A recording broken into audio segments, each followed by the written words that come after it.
Notamment sur les questions sociétales, de mon point de vue, le Rassemblement national s'inscrit aussi dans une forme de progressisme. Moi, je ne crois pas du tout. Moi, je crois qu'il y a un loup dans cette affaire. Enfin, il y a un point névrotique collectif fondamental qui est le racisme.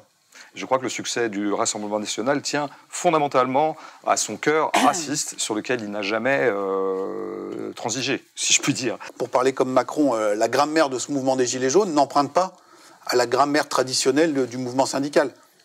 Au début, il n'y a pas de drapeau rouge, il y a des drapeaux français, ce n'est pas les parcours de manif classiques.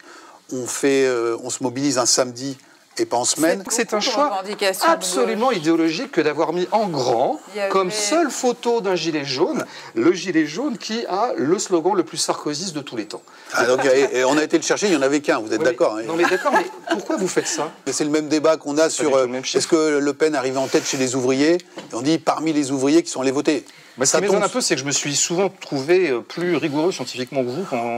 Écoutez, on va vous embaucher à l'IFOP. Vous évoquiez tout à l'heure ce qui se passe en termes de racisme dans la société française. Et donc, on parlait tout à l'heure de retournement de stigmates. Et c'est aussi un phénomène. C'est-à-dire, à force d'être désigné comme étant l'arabe de service, eh bien, il y a deux options. Soit on baisse la tête et on essaie de se fondre dans la masse, soit on relève la tête et on se dit, on va assumer le rôle qui nous est assigné et on va donner à nos enfants, même si on a la deuxième, troisième génération, ce phénomène. Chacun, quelque part, affiche ses couleurs dans son île et c'est les prénoms qui sont donnés. Donc là, c'est un indicateur de notre point de vue de ces évolutions-là. Moi, je suis content d'entendre ça, parce que c'est bien, c'est précis, et puis c'est aussi complexe que le réel, et j'aime beaucoup. Vous absentez en permanence un signifiant qui, moi, m'importe, qui est celui du capitalisme.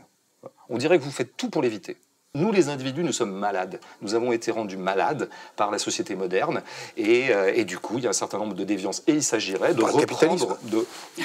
Mais c'est la première fois que je vous entends dire ce mot. Mais non, je suis hyper content. Mais je parle de financiarisation de l'économie. Ah ben non, mais oui, vous ne parlez pas de capitalisme, c'est pas parce que vous n'allez pas au bout. Vous voulez vraiment qu'on aille là-dessus? Vous mettez vraiment en avant la question des tatouages comme un marqueur de bascule. Je n'exagère pas, je n'exagère pas, je cite vos mots.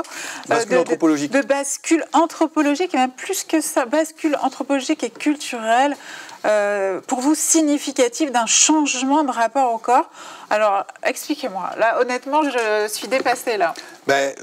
On est aujourd'hui sur une pratique qui est assez banalisée. C'est 20% de la population adulte. Est-ce que vous trouvez que c'est une pratique radicale qui engage un rapport au corps? Un rapport au corps, quand même. Le tatouage, je pense. Je précise d'ailleurs aussi que vous donnez toutes les statistiques du cunilingus, de la fellation. Je dis ça pour faire grimper un petit peu... Moi, ça m'a passionné.